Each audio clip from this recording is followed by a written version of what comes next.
Hey everyone, welcome to AMC Movie Talk for movie fans. I'm your host, Victoria Brown, and this is our daily show bringing you all the latest news from around the world of movies, and with some insight into what it all means. Joining me on my left, as always, is John Campea, AMC Editor-in-Chief himself. How's it going, John? Pretty good. Hello, everybody. Confession time.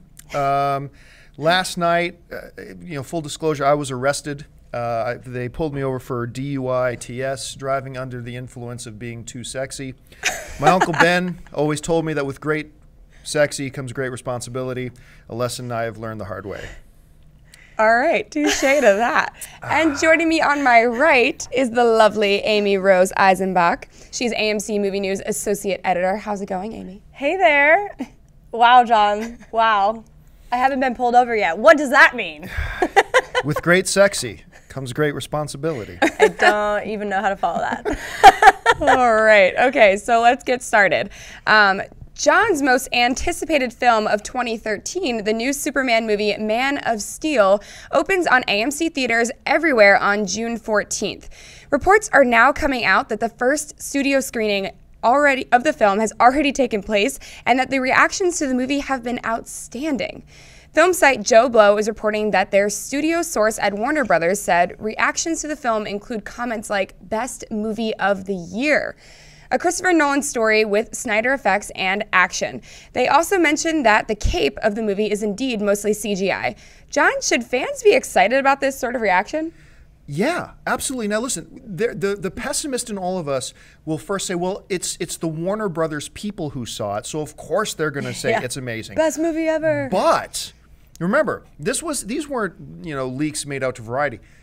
I've talked in the past 6 months with about 5 different studio executives talking about films their studio has coming out, and all of them have at least 1 or 2 that they go, this is not going to be any good. Like, I really want to just get past this one because I don't want to have to talk to people about it. Like, studio execs, I find, when you're just talking to them bluntly and talking about movies they have in their own studios when they're not at a press event, are usually pretty straight shooters and will kind of call it like it is.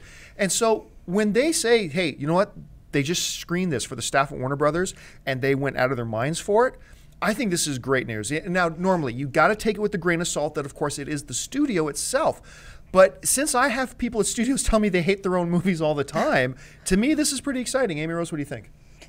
You had me at Christopher Nolan's story. I am a Nolanite. I love him so much. I think his storytelling and vision, and as a producer, not the director, I just think he'll kind of guide Snyder to be able to kind of tell the story the right way, like the Batman, trilogy did, the Dark Knight trilogy, and Snyder's effects and action have always been really cool. Yeah. I mean, visually, his films are great. The plot is sometimes where it suffers, and I really think Christopher Nolan's going to help that. I could not be more excited about this movie. I think it's going to be awesome. Yeah, and I think Nolan's involvement, we got to be careful not to overstate it. It's not like he's been on set. I think they kind of set the direction first, and then Snyder took it over and he went with it. But I think we're going to feel Nolan's fingerprints on it from the beginning.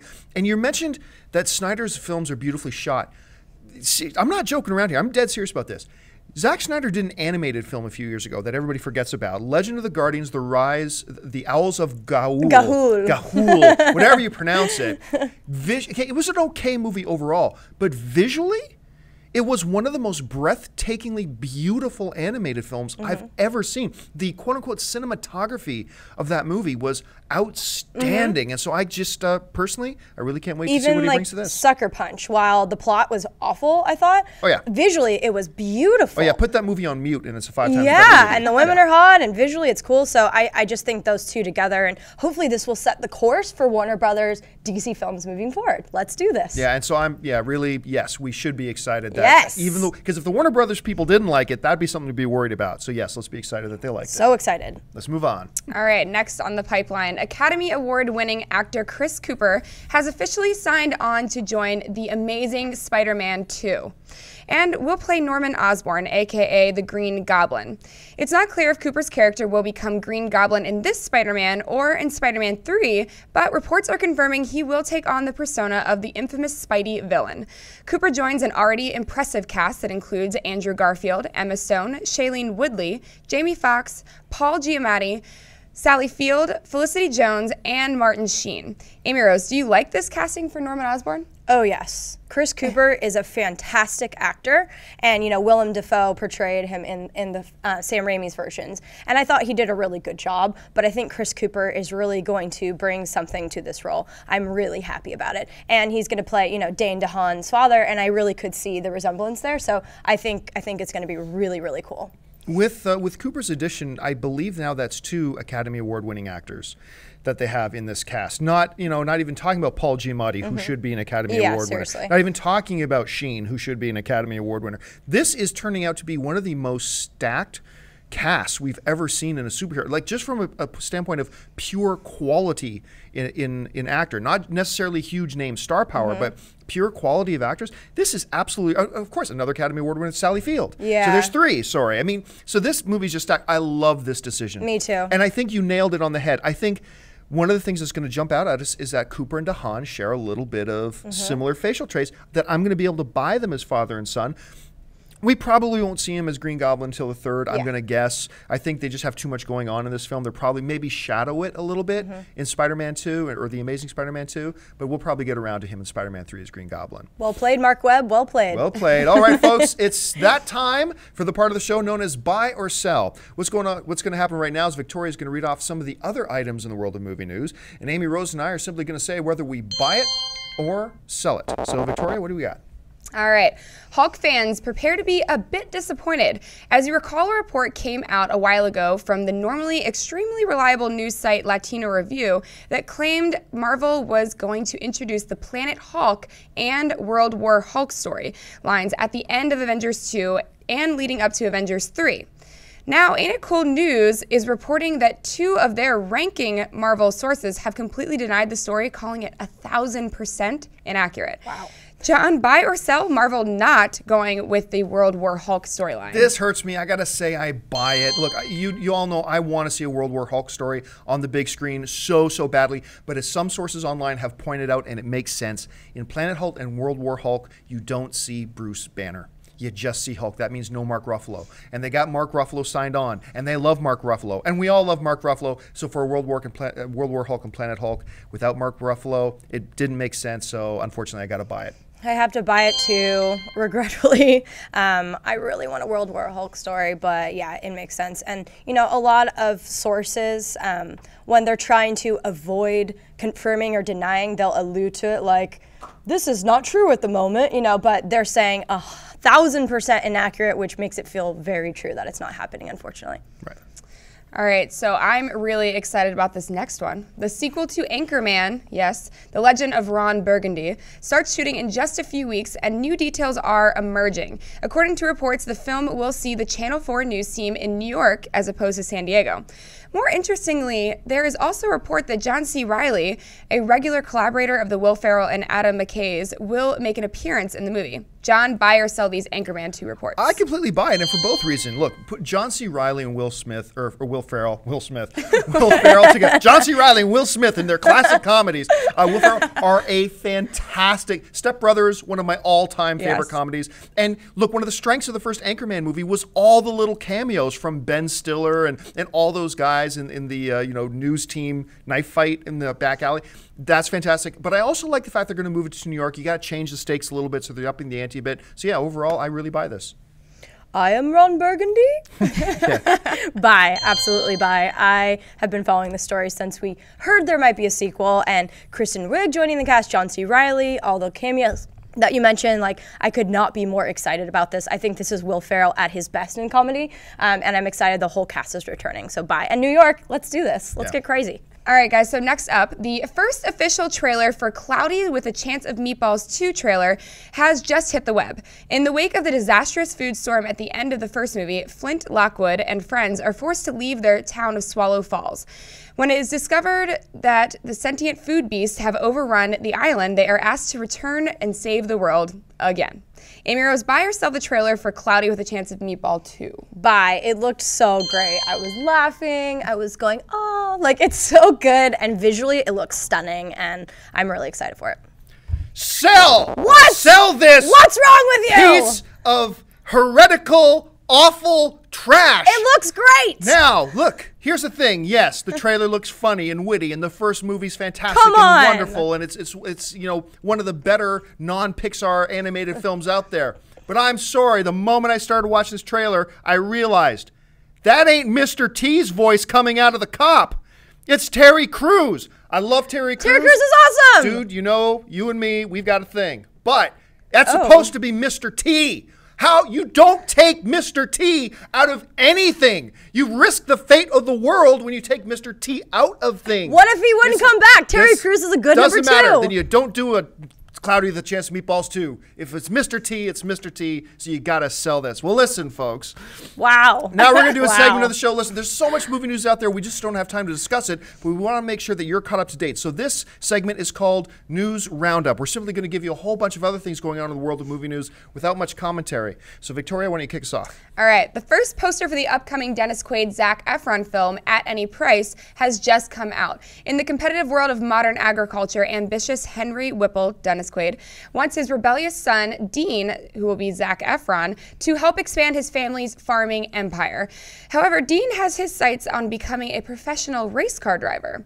When high-stakes investigation into their business is exposed, father and son are pushed into unexpected crisis that threatens the family's entire livelihood. The movie opens in limited release on April 24th.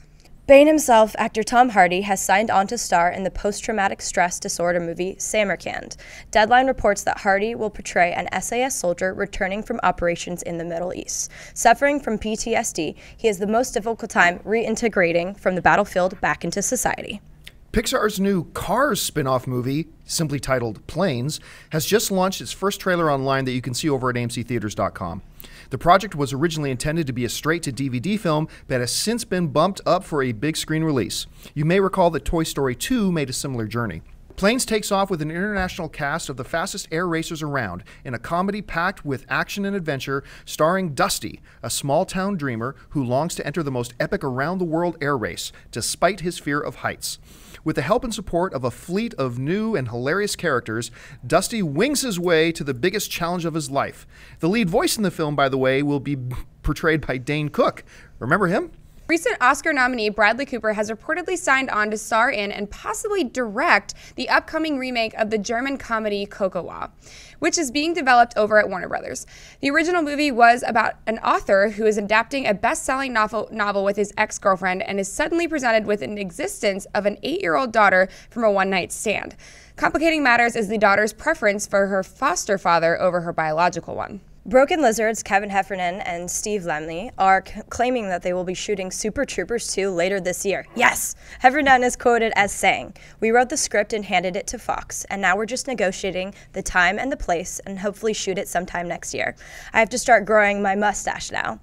The first Super Trooper came out in 2001, and although it only made $18 million at the domestic box office, it is considered by many to be a comedy cult classic. Hot on the heels of announcing that Megan Fox will star in the upcoming live-action Teenage Mutant Ninja Turtles reboot by Michael Bay, it's being reported that the film has been bumped from its planned release date back to June 6th, 2014. That'll do it for the news round. Now, folks, it's that time of the show for Mailbag. Hey, listen, if you've got a question that you would like us to address live on the show, just email us at amcmovietalk@gmail.com. Every day we pick out a couple questions from the mailbag to address on air, and Victoria's got a few of them picked out. So, Victoria, what do we got?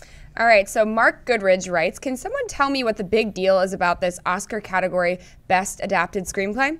Most of the time, the screenplay writer just adapts the book line by line. I can understand the category Best Original Screenplay, but what skill exactly are we honoring by adapting screenplay? Okay, here's the thing, Mark. Thank you for the question. No, you're absolutely dead wrong. I've actually made a case for a long time that I believe adapted screenplay is actually a more difficult thing to do than original.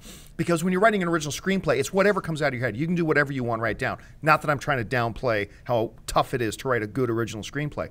But let's say you're talking about a novel, and adapted screenplays aren't just from novels. They're from any kind of pre-existing material, whether a comic book, a novella, a novel, maybe something else. You're trying to take, say, for argument's sake, a 500-page book and translate the essence of that book into maybe a 105-page screenplay. And remember, just because certain things work in a book and novel doesn't mean that that's going to work on a screen. You got to change it, you got to adapt it. But the problem is, you come along with that a baggage claim full of fans of the original book who are going to be judging what you do because they already know the book. So you're trying to adapt this, change it so it works on the screen, take it from 500 page down to about 100 page, and make it work as a motion picture. It's incredibly difficult. I have the highest respect for writers who can take pre-existing material and actually make it into something watchable on the big screen. That is why it has its own category, Amy Rose. Yes, exactly. It's very, very difficult. And like John mentioned, like there are fans who are going to be holding on to every word and going, that's not what happened. And you know, when you're adapting it, you have a big responsibility to keep the pace moving, to keep the characters intact, to, you know, hold those people from the franchise. Or change characters if you have to. Or change them if you have to, but I am a purist. I don't like to see it changed a lot. So that's a lot of pressure. But, you know, the pace is the most important thing. It can't drag. So you really have to figure out what the most important thing and translate it to the big screen. A lot of the times it's not written that way. So it's a very difficult task, and it definitely should be honored, and hopefully we reinforce that for you. Ray M writes, hey guys, love the show, been watching since day 5. Great show, can't I wait to watch this all day long. My question is, with the total failure of Wolverine Origins, there were some bright spots, one of them being the introduction of Gambit to the film universe, which is my favorite character. Do you guys see the reintroduction to Gambit to the screen in maybe Days of Future Past or a sequel to it? Or do you think that there could be a spin-off like the introduction of the Horseman series with him meshed into a later, be intertwined with a later sequel? What do you guys think? Can the X-Men addict take this one Sure, first? go ahead. You go ahead. First of all, Ray, thank you for the question. I love Gambit as well. He's one of my favorite characters. And I actually think Taylor Kitsch did a pretty good job in Wolverine. That is one of the bright spots you might have mentioned. I think that they've just introduced so many characters to Days of Future Past that I mean, I'm sure we'll see a couple more, but I don't think it's going to be that many more. Otherwise, it's just going to become diluted. I do think that he's a great character and that we could see him moving forward. If this is as much of a success as I think it's going to be, Bryan Singer's really excited about this one. I think maybe we'll introduce more characters after, but I'm worried that so many characters on the screen, you know, getting equal screen time and all that could become diluted. So I don't think we'll see him here, but I hope we do, so we'll see. I also really do like Taylor Kitsch, and I think Taylor Kitsch could be a really good Gambit, and I like Gambit. But no, the Gambit character in Wolverine was not a bright spot. That was a badly adapted version of Gambit. I didn't think that was Gambit at all. I don't blame Taylor Kitsch for that. I blame the filmmakers for that. I blame the filmmakers for that overall, and so that's the way I kind of look at that. And Amy Rose is right. There's just too many characters in there already. And since he was in X-Men X-Men Origins Wolverine with Hugh Jackman, if you're going to have Gambit, you got to make it Taylor Kitsch. I mean, you don't have to, but I think all things being equal, they would, and I don't think they can do that. So, no, too many characters already. I don't think they're going to have them. I don't think, honestly, it's going to be a long time before we see Gambit in any kind of film. I'd love his own movie. Standalone Gambit movie would be epic. Not going to happen. I know, but I'd love it. All right, so last up in the mailbag, Liv Dinett writes, hey guys, I was wondering what your opinions are about remakes. Which remakes are the best? Which are the worst? And also, is there any particular movie that you would actually want to see a remake for? I mean, look, I have this argument with people all the time. Remakes and reboots. They say, oh, well, remakes are stupid. Reboots are really. John Carpenter's The Thing. By the way, folks, that was a remake. That was bad. How about Scarface? That was a remake. How about The Fly with Jeff Goldblum? That was a remake. How about The Departed, which was a remake of Infernal Affairs? Or how about this? How about Batman Begins, which was a reboot of the Batman franchise? Yes, remakes and reboots, they constitute some of the greatest films ever made. An argument can be made that Lord of the Rings was a reboot of the animated films. I mean, so absolutely, reboots and remakes can be great, and they can absolutely suck, absolutely. But the same is true of any kind of movie or any kind of genre that you want to approach. You got a 90% chance it's going to suck, 10% chance it's going to be great. As far as reboots that I would like to see, I stand firm on this. I hold true to it. Like the North Star, no one agrees with me, and that's perfectly fine. I'm content to be right by myself. Megaforce. I want a Megaforce reboot because life is like a wheel. It all comes around. What about you, Amy Rose? Remakes and reboots. I think that, I do agree that there are a lot of reboots and remakes happening. And a lot of the times they're not necessary. I mean, we've heard it many times on the show. Like, I'm a firm believer that there's a lot of creativity out there that's not being tapped into. So they want to do a safe bet with a franchise with fans already in it. So I'm not really into, a film just being rebooted for the hell of it. Films like Batman and comic book characters and stuff, like, we're going to continue seeing reboots like that because it's a cash cow for these studios and they're not going to stop making them. But when I heard that Goonies was going to be remade, my heart was broken. Don't touch a classic like that. So I really think that, it all depends on the property and what they're going to do to it. But if you're not going to make it better, just don't touch a classic. Flatliners, we talked about that the other day. I don't think they should touch that either. That was a really amazing film when it came out. It was so awful. It was so good. So good. So good. And that whole concept is terrifying and awesome. Come on, it's good in its cheesiness. So I really do. I would like to see more creative, fresh ideas, not reboots and remakes. But, it's kind of a safer bet for studios. So it's not going to stop anytime soon.